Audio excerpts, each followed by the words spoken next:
विनम्रता से और चुनौती से। दुनिया में जितनी भी सभ्यताएं, देश, रिलीजन, पंथ, मत, संप्रदाय हैं, सबने ईश्वर की कल्पना की है, पर ईश्वर की कल्पना में बाकी सारे मत संप्रदायों में कहीं स्त्री तत्व का कोई स्थान नहीं है, सिर्फ पुरुष तत्व। और सिर्फ हमारे यहां स्त्री तत्व में साक्षात देवत्व और ईश्वरीय तत्व का स्थान दिया गया है। हमारे यहां वैष्णव है, शाक्त है और शिव है, तो सिर्फ हम ही एक सभ्यता है जहां अर्धनारीश्वर की भी कल्पना की गई है, अर्थात आधा स्थान। और सिर्फ वो कल्पना नहीं की गई, उसको किस रूप में व्याख्या की गई है। व्याख्या ये है जो हमारे शास्त्रों में लिखा है, वागार्थमि संप्रक्तौ वागार्थमि प्रतिपतये जगतः पितरो वंदे पार्वती परमेश्वरो। अर्थात भगवान शंकर में का अर्धनारीश्वर स्वरूप में मां पार्वती और शंकर जी का स्वरूप उसी प्रकार मिलकर रचना करता है सृष्टि की, जैसे कविता का शब्द और अर्थ। यदि अर्थ ना हो तो शब्द का कोई महत्व नहीं, और यदि शब्द ना हो तो अर्थ की कोई अभिव्यक्ति नहीं। तो इस प्रकार से आप समझिए कि सिर्फ इतना ही नहीं, हमारी संस्कृति एकमात्र संस्कृति जहां पर धर्म ग्रंथों पर व्याख्या करने और शास्त्रार्थ करने का अधिकार स्त्रियों को दिया गया। एक नहीं, दो नहीं, 20-22 वैदिक काल की स्त्रियां हैं, गार्गी, अपाला, लोपमुद्रा, मैत्रेयी, जिन्होंने वेदों पर व्याख्या की है। और इतना ही नहीं, वेदज्ञ प्रकांड विद्वान ऋषियों से शास्त्रार्थ किया है। गार्गी ने ऋषि याज्ञवल्क्य के साथ, संध्या ने ऋषि मेधातिथि के साथ। फिर मैं चुनौती से पूछता हूं हमारे ऊपर ज्ञान देने वाले लोगों, बताओ तुम्हारे यहां धर्म ग्रंथ में कहीं टिप्पणी करने का अधिकार भी स्त्री को है? डिस्कशन करना तो बहुत दूर की बात। और चूंकि यह देवी का पर्व है, एक और बात याद दिलाना चाहता हूं, सबसे सामान्य और प्रसिद्ध शास्त्रार्थ कौन था? आचार्य मंडन मिश्र और शंकराचार्य जी का। उसमें जज कौन था? आचार्य मंडन मिश्र की पत्नी उभय भारती। अब बताइए, दुनिया में मुझे कोई सभ्यता लाके दिखा दीजिएगा जहां पहले तो धर्म ग्रंथ पर डिस्कशन का अधिकार हो, डिस्कशन में सिर्फ पार्टिसिपेट करने का अधिकार ही नहीं हो, जूरी बनने का अधिकार स्त्री को हो, तो मैं गलती मान लूंगा। आप सोचिए कितना विराट हमारा यह विचार, कितनी विराट हमारा स्वतत्व, परंतु उसके बावजूद हमारे मन में इस प्रकार की बातें भरी जाती। और कोई कहेगा ऐसा नहीं कि सिर्फ प्राचीन काल में, आज बहुतों को पता होगा कि हिंदू धर्म में भिन्न भिन्न अखाड़े हैं, हमारे 13 अखाड़े, और उन अखाड़ों में अभी पिछले कुंभ में पहली बार ऐसा हुआ है कि अखाड़े की महामंडलेश्वर एक महिला बनी है। निरंजनी अखाड़े की महामंडलेश्वर साध्वी निरंजन ज्योति, जो कि मोदी जी की सरकार में मंत्री भी हैं, वो पहली महिला महामंडलेश्वर बनी है। फिर मैं पूछता हूं, दुनिया में कोई एक जगह तो बताओ जहां रिलीजन में किसी सेक्ट का चीफ महिला हो। और मैं सिर्फ वही नहीं कह रहा हूं कि द्रौपदी मुर्मू जी महामहिम राष्ट्रपति बनी है। वो जानते हैं क्यों बनी? बाकी सब तो अपना लोग व्याख्या करेंगे और वो उनका व्यक्तित्व अपनी जगह। मैं तो इसको दार्शनिक दृष्टि से देखता हूं। भगवान राम का जब राज्याभिषेक हुआ था तो क्या सीधे हो गया था? नहीं, पहले तो राज्याभिषेक होते ही षड्यंत्र हो गया था। षड्यंत्र के बाद वनवास हो गया था। वनवास के बाद वनवास में भी सीधे राज्याभिषेक नहीं हुआ था। पहले माता शबरी का सम्मान हुआ था, निषाद राज का राज्याभिषेक हुआ था, सुग्रीव का राज्याभिषेक हुआ था, तब राम का राज्याभिषेक हुआ था। तो जब भव्य राम मंदिर बनने वाला था तो ये कैसे संभव है कि समाज के हर वर्ग को, हर उस समुदाय को जिसको हम कहते हैं समाज की सबसे पिछली सीढ़ी पर खड़ा हो, वो जब तक सत्ता में आके स्थापित नहीं होगा, तो भगवान की लीला ऐसे ही नहीं है। वही उस काल में भी थी और वही आज काल में भी, आज के काल में भी है। तो मैं इसी को वह प्रतीक मानूंगा। अब आज एक और पुनीत अवसर है कि भगत सिंह जी का आज जन्मदिन है।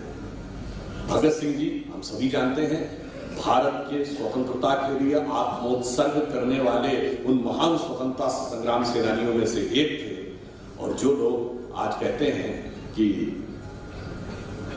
इसमें मैं आपको कुछ एक फैक्ट भी बताना चाहता हूं। वैसे तो भगत सिंह जी के त्याग के लिए भगत सिंह जी के बलिदान के लिए, अगर वो पुरानी वाली शहीद फिल्म याद हो तो जब वो फांसी के फंदे पर चढ़ने जा रहे थे तो कौन सा गीत बन रहा था? माई रंग दे बसंती चोला, और जिस चोले को पहन शिवाजी खेले अपनी जान पर, जिसे पहन झांसी की रानी मिट गई अपनी आन पर, आज उसी को पहन के निकला हम मस्तों पर। ये बसंती चोला ही था, मगर अफसोस की बसंती से ही लोगों के दिल में बड़ा दर्द होने लगा है, और दर्द ही नहीं होने लगा है, वो बहुत कुछ जलने भी लगे। एक जलती हुई फोटो देखी थी ना आपने, प्रतीक बताने की जरूरत नहीं है। अगर वो ये कह रहे थे कि हम जल रहे हैं तो हम कहते हैं हाँ हम बिल्कुल जलते हैं, पर हमारे जलने का हेतु क्या है? हमने बचपन में वह कविता सुनी है, हम केशव के अनुयायी हैं, हमने तो बढ़ना सीखा है, और आगे है जलने का हेतु, अंधकार में बंधु भटकते, पंथ बिना व्याकुल दुख सहते, पथ दर्शक दीपक बन तिल तिल हमने तो जलना सीखा।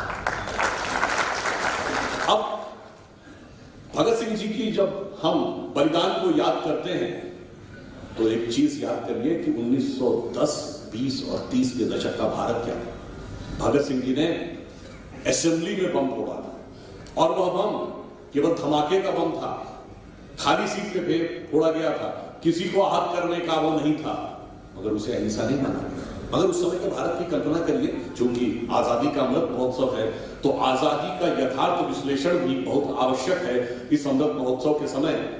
तो आप याद करिए, असेंबली में बम फोड़ा गया था, वाइसरॉय हार्डिंग पर बम फेंक दिया गया, कैलकाटा का पुलिस कमिश्नर, कैलकाटा एक प्रकार से उस जमाने में राजधानी होती थी, उसको मार दिया गया। चटगांव में सूर्य सेन ने शस्त्रागार को कब्जा कर लिया। लखनऊ के पास काकोरी में चंद्रशेखर आजाद, रामप्रसाद बिस्मिल और अशफाक उल्लाह खान ने खजाना कब्जे में कर लिया। कल्पना करिए, पुलिस कमिश्नर मार दिया गया, आर्मरी कैप्चर कर ली गई, ट्रेजरी कैप्चर कर ली गई, असेंबली में बम और वाइसरॉय में बम। सरकार तो हिल गई होगी, मगर इन लोगों का कोई योगदान नहीं था। इतना ही नहीं था, ये जो बाएं हाथ से इतिहास लिखने वालों ने भगत सिंह जी के लिए रिवोल्यूशनरी टेररिस्ट शब्द का प्रयोग किया। और जब हमारी सरकार आने के बाद 2016 में संसद में यह विषय उठाया गया तो जानते निर्लजता से क्या जवाब देते हैं? नहीं नहीं, उस जमाने में इस शब्द का वो अर्थ नहीं था जो आज था, तो कोई बात नहीं, अगली बार हम अगले संस्करण में इसको हटा देंगे। आप सोचिए कि राष्ट्र के लिए बलिदान करने वाले लोगों के लिए इस प्रकार की शब्द, और यह लिखने वाले वही जेएनयू ब्रांड इतिहासकार थे विपिन चंद्रा, जिन्होंने अपनी किताब में लिखा था, और भगत सिंह जी के जो भतीजे थे उन्होंने इस मुद्दे को उठाकर आपत्ति की थी, और तब यह विषय संसद में उठाया गया। आप सोचिए, जिन लोगों ने इतना बड़ा सशस्त्र संघर्ष किया, चाहे बाघा जतीन हो, शकीन्द्रनाथ सान्याल हो बंगाल में, या उत्तर प्रदेश में अशफाक उल्लाह खां और रामप्रसाद बिस्मिल हो, अथवा महाराष्ट्र में हो, पंजाब में हो, उसने प्रबल वातावरण उत्पन्न किया। और फिर जो लोग कहते हैं कभी इन से कि साहब आंदोलन कौन सा किया आपने स्वतंत्रता आंदोलन में, तो मैं याद दिलाना चाहता हूँ 23 मार्च 1931 को भगत सिंह, राजगुरु और सुखदेव को फांसी दी गई थी। ठीक 19 दिन पहले 4 मार्च 1931 को इरविन के साथ पैक्ट हुआ था। उस इरविन के साथ पैक्ट के बाद हम ये पूछना चाहते हैं, 1931 से 1947 तक सिर्फ 42 का भारत छोड़ो आंदोलन छोड़ दीजिए तो कौन सा आंदोलन हुआ? जो लोग इतिहास के जानकार हैं पूरी तरह सर्च कर लें, ये कौन सा पैक्ट हुआ इरविन के साथ कि उसके बाद आंदोलन होना ही खत्म हो गया, और फिर उन्हीं को स्वतंत्रता का सारा श्रेय। और 1937 में प्रोविंशियल असेंबलीज का इलेक्शन हुआ, यानी राज्यों में कांग्रेस की सरकारें बनी और केंद्र में ब्रिटेन की सरकार थी। जो राष्ट्रीय ध्वज की बात कहते हैं, मैं पूछना चाहता हूं 37 की प्रोविंशियल असेंबलीज में जब आपने शपथ लिया तो किस झंडे के नीचे लिया होगा? भारत का तिरंगा तो नहीं था। किसके प्रति निष्ठा की शपथ ली होगी? और इतना ही नहीं, जब 1939 में सेकेंड वर्ल्ड वॉर शुरू हो गई, 1 सितंबर 1939 को हिटलर ने पोलैंड पर अटैक कर दिया, इसी समय सुभाष चंद्र बोस जी ने कहा कि यही मौका है कि हमें आंदोलन तेज कर देना चाहिए अंग्रेजों के खिलाफ, क्योंकि उन्होंने प्रथम विश्व युद्ध में हमें धोखा दिया था या आश्वासन दिया था स्वतंत्रता दे देंगे, और स्वतंत्रता नहीं दी। मगर उस समय के नेतृत्व ने यह नहीं माना और समर्थन जारी रहा। फिर आपने कभी सोचा कि अगस्त 42 में ही भारत छोड़ो आंदोलन क्यों शुरू हुआ? इसलिए कि 41 आते आते हिटलर ने कैप्चर कर लिया था फ्रांस को भी। दिसंबर 41 में अमेरिका के पर्ल हार्बर पर जापान ने अटैक कर दिया था। 42 का मध्य आते आते आजाद हिंद फौज बन गई थी। द्वितीय विश्व युद्ध इस मुहाने पर था जहां समझ में नहीं आ रहा था कि ऊंट किस करवट बैठेगा, और इसीलिए 42 के आंदोलन के लिए जो प्रस्ताव बनाए गए, जो वक्तव्य दिए गए, उनमें यह भी बोला गया कि अंग्रेजों से कि हमें आजादी दे देनी चाहिए, यह हमारे हित में नहीं है, ब्रिटिश राज के भी हित में है, क्योंकि भारत की पूर्वी सीमा पर साम्राज्यवादी शक्तियां आ रही है। कौन सी साम्राज्यवादी शक्तियां थी जो पूर्वी सीमा पे आके खड़ी हो रही थी? वो क्या उनका इशारा आजाद हिंद फौज के लिए था? आप सोचिए। और वो आंदोलन 2 महीने में समाप्त हो गया। उसके बाद चलिए मान लें 42 के बाद 43, 44, 45, 46 कोई आंदोलन ही नहीं। कभी आपने सुना बगैर आंदोलन के कोई छोड़ के चला जाए? और इतना ही नहीं, उसके बाद उनके साथ बाकायदा एक गठबंधन की भी बात हुई। और आप में से बहुत लोगों को चूंकि स्वतंत्रता का अमृत महोत्सव वर्ष है, तो यह भी आप लोग ध्यान करके याद करिए, भारत की आजादी की डेट 15 अगस्त 47 नहीं तय की गई थी। भारत की आजादी की डेट 30 जून 1948 तय की गई थी। फिर 1 साल पहले क्यों चले गए भाई? और इसीलिए माउंटबेटन 30 जून 1948 तक भारत के वायसराय रहे। क्यों रहे भाई आजादी के बाद? क्योंकि सरकार 15 अगस्त 47 को नहीं बनी थी। अंतरिम सरकार 2 सितंबर 1946 को बन गई थी। क्यों बन गई थी? उसका भी कारण है कि जब द्वितीय विश्व युद्ध समाप्त हो गया और आजाद हिंद फौज के जितने सैनिक थे उनके ऊपर लाल किले में ट्रायल शुरू हुआ, उसको लेकर भारतीय सेना में इतना जबरदस्त असंतोष हो रहा था कि 24 नवंबर 1945 को जो ब्रिटिश सेना का चीफ था क्लॉड मैकेनले, वो वाइसराय को चिट्ठी लिखता है कि भारतीय सैनिकों में जबरदस्त असंतोष है और अब इन लोगों की loyalty towards the British town पूरी तरीके से अनरिलायबल हो गई। यानी इनकी निष्ठा ब्रिटेन के सिंहासन के प्रति पूर्णतः समाप्त हो गई है। इन पर बिल्कुल भरोसा नहीं किया जा सकता। वो लिखता है, इसलिए मेरा यह सुझाव है कि आजाद हिंद फौज के सैनिकों का ट्रायल बंद कर दिया जाए। यह लिख रहा है 24 नवंबर 1945। जनवरी 1946 में कैबिनेट मिशन प्लान अप्रूव हो जाता है। उसके बाद वो दूसरी चिट्ठी लिखता है ब्रिटिश सेना का चीफ वाइसराय को 12 फरवरी 1946। वो कहता है कि मेरे पास तो अब जो सूचनाएं आ रही हैं इन पर रत्तीभर भरोसा नहीं किया जा सकता है, किसी भी समय कुछ भी हो सकता है। और एक गोपनीय संदेश ब्रिटिश अधिकारियों को भेजा जाता है कि वो गुपचुप तरीके से अपने परिवारों को कराची और बंबई भेजें ताकि in case of any eventuality यहां से निकला जा सके।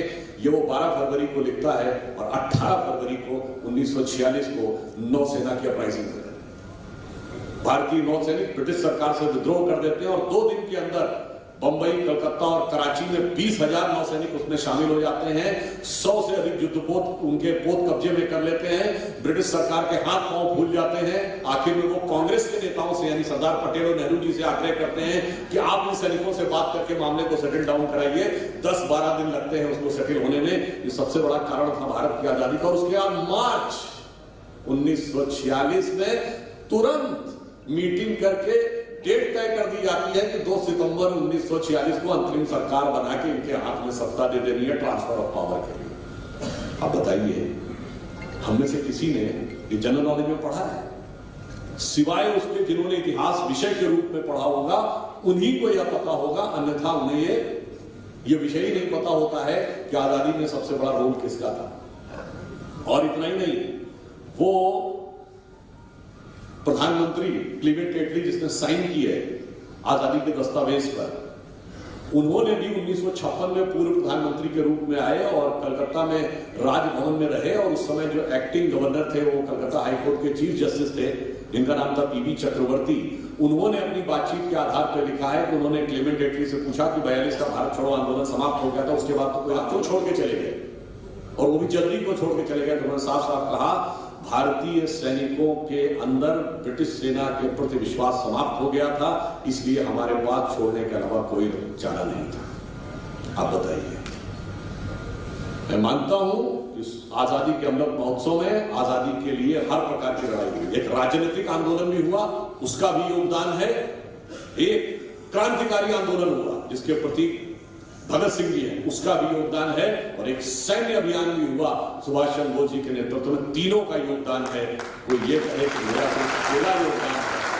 और मजे की बात यह है कि जो लोग जेल में रहे, भगत सिंह जी को क्या क्या यातनाएं नहीं मिली, किताबों में पढ़ा होगा या चलचित्र में तो देखा होगा। वीर सावरकर को क्या क्या यातनाएं नहीं मिली, जो यातनाएं सह रहे थे उनका तो योगदान नहीं था। जो जलवाए जलाल से जेल में रहकर किताबें लिख रहे थे और सेक्रेटरी भी उनके साथ रह रहा था, उनका योगदान सबसे जबरदस्त।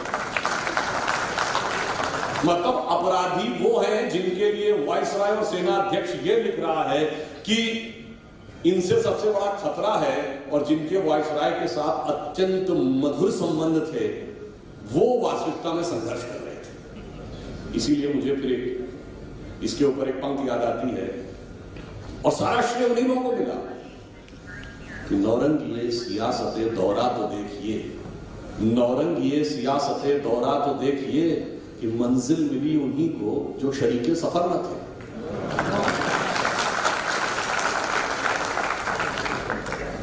अब मैं आता हूं उस विषय पे जो विषय मुख्य रूप से यहां कहा गया। अभी चंद्रशेखर जी ने कई विषय बताए कि हमें हमारा वास्तविक गौरव, हमारी वास्तविक शक्ति क्या थी। छोटा सा जैसे उन्होंने बताया कि वो माता जी के मंदिर में गए दर्शन करने में, अभी आया तो मैं मार्ग में मंदिर में सावरिया सेठ जी के मंदिर में दर्शन करने गया। भगवान कृष्ण क्या है, सावले हैं ना। हमारे जितने भगवान हैं, भगवान राम वो भी सावले हैं, भगवान कृष्ण वो भी सावले हैं, भगवान विष्णु शांताकारम भुजगशयनम पद्मनाभम सुरेशम लक्ष्मीकांतम गगन सदृशम मेघवर्णम, बादल के रंग के हैं, वो भी सावले हैं। और इतना ही नहीं, सावले ही रंग की कामना भी की गई है। रामचरितमानस में यदि आपने वो प्रसंग देखा हो कि जब सीता जी वाटिका में जाती हैं, देवी जी की वाटिका में पूजा करने के लिए, तो देवी जी प्रसन्न होकर उनको क्या वरदान देती है, यदि वो चौपाई आपको ध्यान हो, वो कहती है मनुजा ही राच ही मिल ही सोबर सहज सुंदर सावर करुणा निधान जने जाने बराबर हो।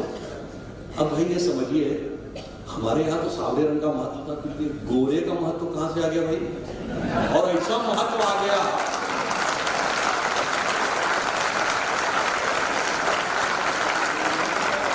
और ऐसा महत्व आ गया कि उसकी क्रीम भी बनने लगी, और क्रीम जबरदस्त तरीके से बिकने लगी। और मजे की बात यह है कि वो क्रीम वो देश बना रहे हैं जो टैनिंग करने के लिए धूप में लेटते हैं। उनसे पूछो भाई तूने बनाई कब, कौन सी रिसर्च की, तुम्हें जरूरत ही क्या थी उस क्रीम की। मैं एक छोटी सी बात मैंने इसलिए बताई कि हमारे दिमागों में विष किस प्रकार से भर दिया जाता है और हम कैरिड अवे हो जाते हैं। अरे भाई वो गोरे थे तो उनको अपनी श्रेष्ठता साबित करने के लिए ये करना था। हमारे यहाँ तो भगवान कृष्ण की भक्ति कहा जाता है इस प्रकार की है कि अगर आपको उज्ज्वलता या जिसे आप गोरापन कहते हैं वो प्राप्त करना है तो श्याम रंग में डूबिए, तो देखिए चित्र में कितना उज्ज्वलता दिखेगी।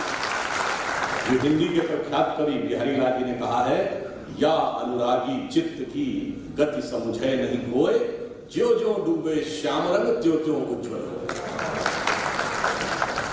फिर मैं दूसरी बात बताना चाहता हूं, अगर हम इसी चित्तौड़ की धरती पर बात करें तो आप सोचिए कि ये वो स्थान है जहां पर बप्पा रावल हुए, जिन्होंने अरब आक्रमणकारियों को मार मार कर भारत से नहीं, आज के पाकिस्तान से नहीं, अफगानिस्तान से नहीं, ये माना जाता है कि अफगानिस्तान के आगे टर्की तक खदेड़ दिया था।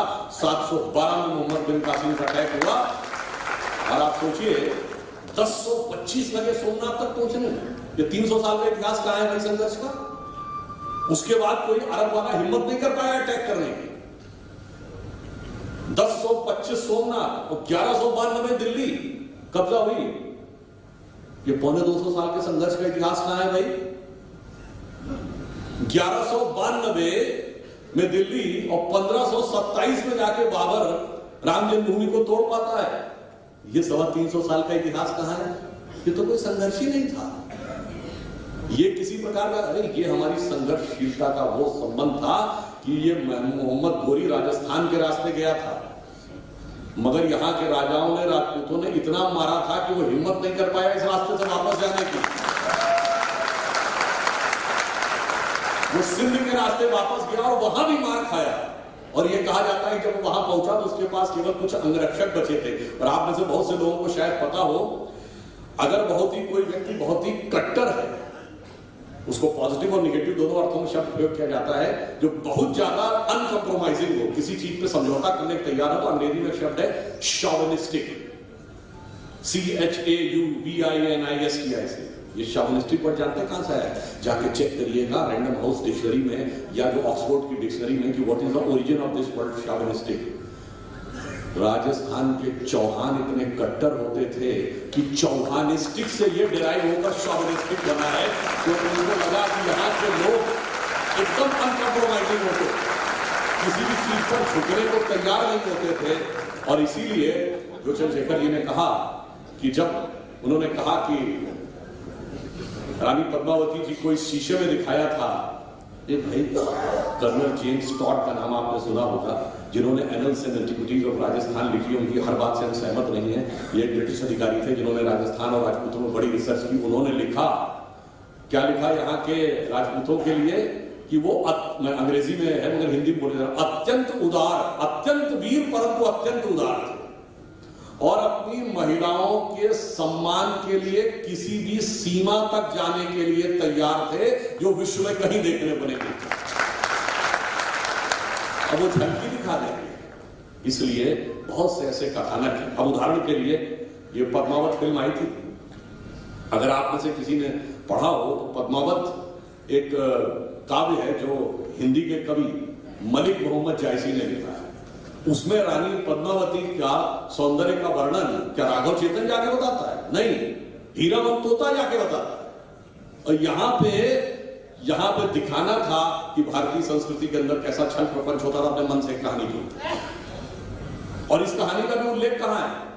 ये डिस्कवरी ऑफ इंडिया में नेहरू जी ने राघव चेतन का उल्लेख किया है, मगर किस संदर्भ में उल्लेख है वो भी घुमा दिया कि वो एक बहुत बड़ा तांत्रिक भी था और उसने कहा कि चित्तौड़ दुर्ग के ऊपर एक बहुत बड़ी दशा लगी है और उसका वो कर रहा था, अनुष्ठान कर रहा था।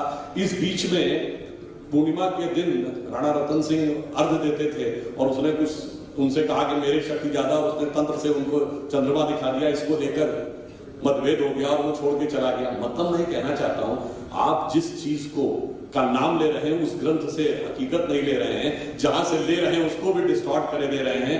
इतना सब घुमाने का कार्य, और यहाँ के उस शौर्य की धरती के ऊपर इस प्रकार की चीजें रखने का, अरे भाई आप सोचिए, वो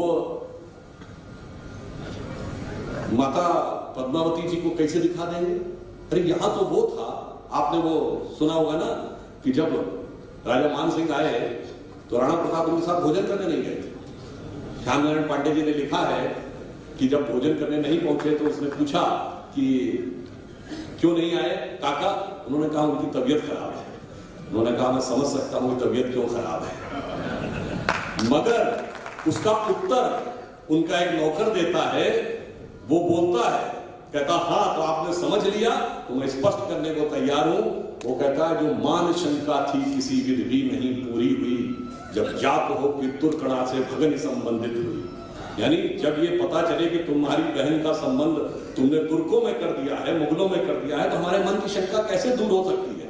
वो कहता है जो मान शंका थी किसी विधि भी नहीं पूरी हुई, जब ज्ञात हो कि तुर्कणा से भगनी संबंधित हुई, संभव है कि फिर अशन भी तूने किया होगा वहां, फिर वीर बप्पा वंशधर के संग भोजन होगा। तो आप सोचिए यदि इसमें इतना स्वाभिमान था तो वो कैसे हो सकता है? मगर उसके बावजूद मैं एक और बात कहना चाहता हूं, ये सिर्फ शौर्य की बात नहीं थी, ये युक्ति की भी बात थी। जिस आपने अंग्रेजी में भी मुगल वर्ड होता है, उसका क्या अर्थ होता है? बड़ा शानदार, ग्रैंड। आपने वर्ड सुना होगा ना, मीडिया मुगल।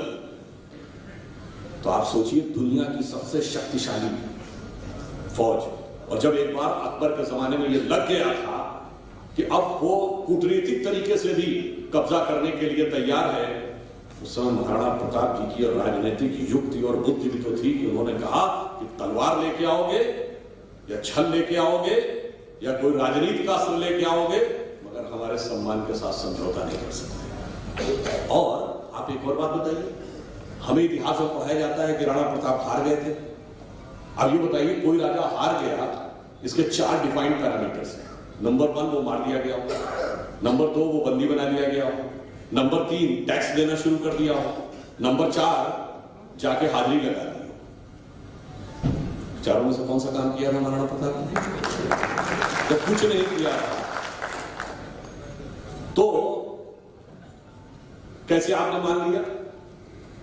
अब बल्कि मैंने तो मुझे पूरी कविता नहीं याद है जिसमें उन्होंने कहा था ना, नौ रोजो नौ तो जेठ तुड़ियान दहल्ली नवो झरोको गयो, तो क्या था, तो उसमें था कि जिन्होंने जाकर कभी अकबर के यहां सलाम तक नहीं किया, और आपने कह दिया। इतना ही नहीं, आप में से बहुत से लोगों को पता होगा कि राणा प्रताप जी के घोड़े का नाम तो चेतक था, पर उनका एक हाथी भी था जिसका नाम राम प्रसाद था, और उसको बंदी बना के ले गया और उसने भोजन नहीं दिया, और इसको अकबर ने भी कहा, बताइए इतना स्वाभिमानी जहाँ के जानवर है तो वहां के राजा कितने स्वाभिमानी होते होंगे। इसलिए मगर अफसोस जानते क्या हो गया कि हमारे यहाँ जितना शौर्य था वो सब कबूतर उड़ाने में उड़ा दिया गया। आप सबने पढ़ा कि स्वतंत्रता के बाद चीते लुप्त हो गए थे, शेरों की संख्या कम हो गई थी, और वैसे आप लोगों ने भी देखा ना 2014 के बाद भारत में शेरों की संख्या बढ़ी है, और 75 साल के बाद चीते फिर आए हैं। अब कबूतर छोड़े जाते थे, अब चीते भी छोड़े जा रहे हैं। इसलिए जरूरी था कि हमारे अंदर वह शौर्य, वह चीज, और उसे कैसा बना कर रखा गया। और आपको भी बताएं, जब चित्तौड़ विजय किया है अकबर ने, जिसको सबसे उदार प्रोजेक्ट किया जाता है, उसने खुद अपने फतेहनामा चित्तौड़ में लिखा, आईने अकबरी में अबुल फजल ने लिखा कि जो हिंदू और जैन मंदिर अलाउद्दीन खिलजी के जमाने में छूट गए थे उनको भी तोड़ दिया गया है। 30,000 लोगों के सर पे खड़े होकर गाजी की उपाधि ली है। आप बताइए वो महान। और हमारी जब ये सरकार आई वर्तमान वाली, इसने कह दिया कि नहीं, महाराणा प्रताप से ज्यादा अकबर महान। और जब से कहा है तब से देखिए क्या मच रहा घमासान। और घमासान भी कहां से मचा है? 3.5 साल से चल रहा अध्यक्ष पद का अनुसंधान। और अनुसंधान भी क्या चल